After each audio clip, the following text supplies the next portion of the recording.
cerita pasal UFO ataupun alien kan guys. In the language of the US Department of Defense, these are unidentified aerial phenomena. That there is footage and records of objects. Hollywood has long shown an obsession with Area 51. The United States of America. Cerita ni dia akan drag kita pergi dekat satu tempat yang penuh dengan teori konspirasi berkenaan UFO dan juga alien. Dekat mana lagi kalau bukan dekat Area 51. About aliens, and the locus of this is Area 51. Macam mana sebenarnya Area 51 ni boleh dikaitkan dengan UFO ataupun alien? Let's go.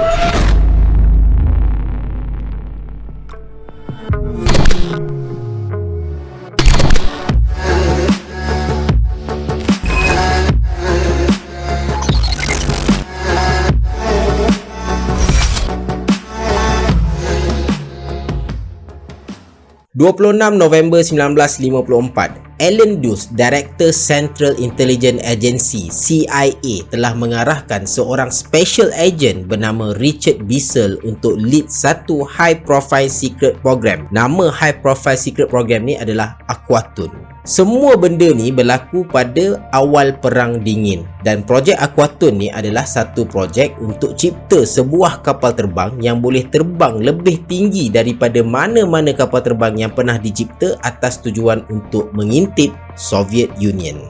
Kapal terbang ni diberi nama U-2. Lepas kapal terbang tu siap, diorang of course kena buat testing kan. 12 April 1955, Bissell dengan pegawai tentera udara Colonel Osmond Rutland, Clarence Kelly Crossan daripada bahagian Skunk Works Lockheed, dan seorang juru terbang ujian Tony Levier. Diorang ni pergi dekat satu kawasan padang pasir dekat barat Amerika untuk buat testing flight tu. Kenapa diorang pilih kawasan tu? Sebab kawasan tu tak ramai orang. Kawasan tu dia ada dekat hujung Nevada Salt Flat, dikenali sebagai Groom Lake, dan akhirnya kawasan ni dikenali oleh kita sebagai Area 51. So untuk buat testing pesawat U-2 ni, of course diorang kena bangunkan kawasan tu, dan diorang kena ada alasan kenapa diorang bangunkan military base dekat situ. Ada teori yang cakap diorang menggunakan alasan ada kapal angkasa daripada luar bumi terhempas dekat situ, dan diorang nak buat kajian tentang kapal angkasa tu supaya diorang boleh cipta satu pesawat yang lebih canggih untuk fight dengan kapal angkasa yang jatuh tu, kalau ada serangan daripada luar bumi lepas ni. Asal dia macam tak masuk akal, tapi itulah alasan yang diorang pakai berdasarkan teori tu.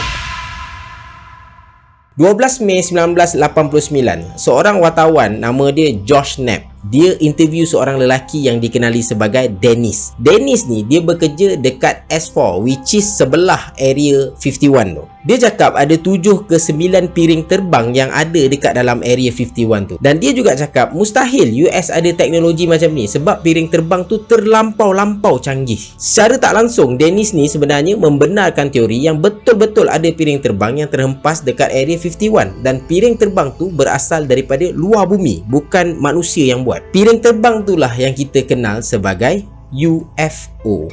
Identiti Dennis ni akhirnya diketahui sebagai Robert Bob Lazar, seorang senior ahli fizik, dan dia kerja dekat S4 tu atas recommendation dari Dr. Edward Teller, seorang lelaki yang mencipta bom termonuklear. Tapi masalahnya, betul ke apa yang Bob ceritakan ni? Sebab pada tahun 2018 ataupun sebelum daripada tu, ada satu dokumentari pasal konspirasi alien. Bob cakap yang dia dah diancam oleh pihak pemerintah untuk tak bagi tahu apa sebenarnya yang berlaku. Bukan Bob je yang kena ancam, family dia pun kena sama sebab nak tutup mulut Bob ni daripada cerita benda yang sebenar. Tapi Bob ni dia bongkarkan juga. Bob bongkarkan cerita yang mana US government sebenarnya memang jumpa UFO dekat Area 51 lewat 1980-an.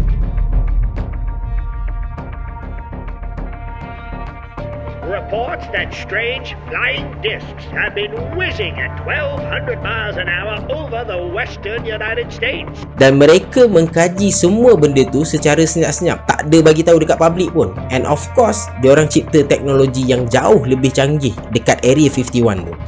My name's Bob Lazar. I'm known for working at a classified base known as S4 out in the Nevada desert. And there we reverse engineered alien spacecraft. Before you leave office, will you let us know if there's aliens? Because this is the only thing I really want to know. I want to know what's going on. Would you ever open up Roswell and let us know what's really going on there? So many people ask me that question. Instead, it says that Area 51 was a testing site for the government's aerial surveillance programs during the Cold War. That there is footage and records of objects in the skies. I would ask him again. Thank you.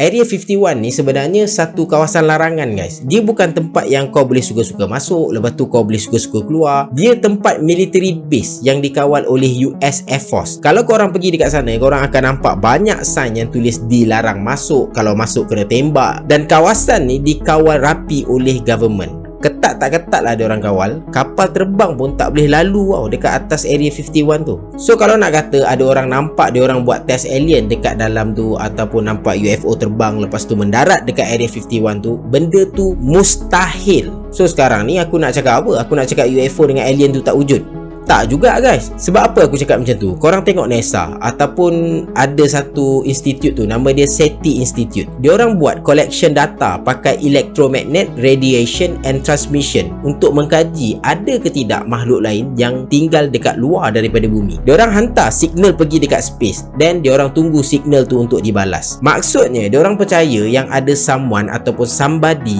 yang hidup dekat luar sana guys. Tapi sampai sekarang dia orang still lagi tak boleh nak proof apa-apa tentang kewujudan alien, apatah lagi UFO ni. Sebab apa? Sebab dia orang tak dapat apa-apa yang solid untuk buktikan kewujudan benda-benda ni. Dan kajian ni bukan dia orang letak dekat dalam Area 51 saja, tapi banyak tempat dia orang build up satelit yang besar-besar tu just untuk cari proof sama ada UFO ataupun alien ni wujud ataupun tidak. Kalau kita cari pasal video penampakan UFO ni, banyak sangat-sangat kot guys. Korang boleh tengok dekat YouTube. Even Malaysia sendiri pun pernah nampak UFO ni. Dekat mana? Dekat Kulim tahun 1979. 2 orang dewasa, 3 orang kanak-kanak. Diorang nampak UFO ni, then diorang try untuk pegang kapal angkasa tu sekali. Tapi bila diorang pergi dekat kapal angkasa ataupun UFO tu, dia keluarkan satu cahaya yang sangat-sangat terang. Lepas tu dia hilang macam tu je. Dekat Miri, Sarawak tahun 1973, sekumpulan budak nampak makhluk asing yang sedang potong pagar dawai dekat kawasan rumah diorang. Diorang cakap makhluk tu kecil, lebih kurang 6 inci dengan memakai suit color putih. Pun sama juga, bila benda tu perasan yang ada orang nampak dia hilang macam tu je. 2 Julai 1969 dekat padang sekolah Temenggung Abdul Rahman. Budak-budak sekolah tu nampak kot ada UFO mendarat dekat padang sekolah diorang. Tapi bila diorang pergi kejar alien yang keluar daripada UFO tu,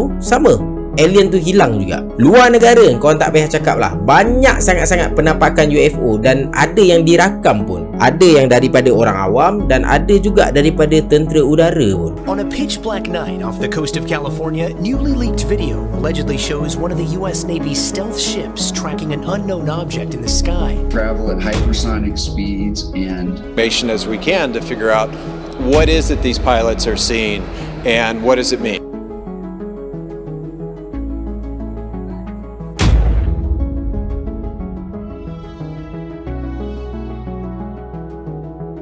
Tapi macam mana sekalipun, tak ada seorang pun yang boleh bagi bukti yang solid UFO dengan alien tu wujud.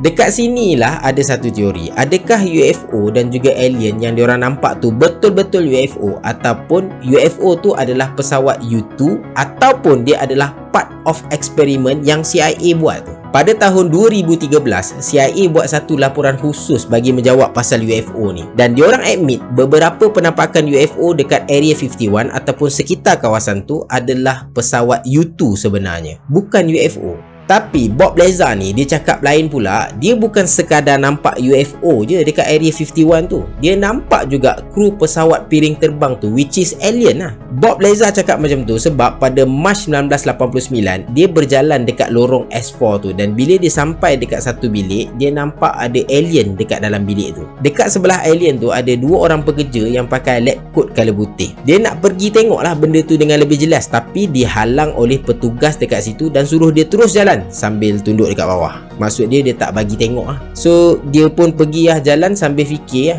benda yang dia nampak tadi real ke tak real ke, macam mana.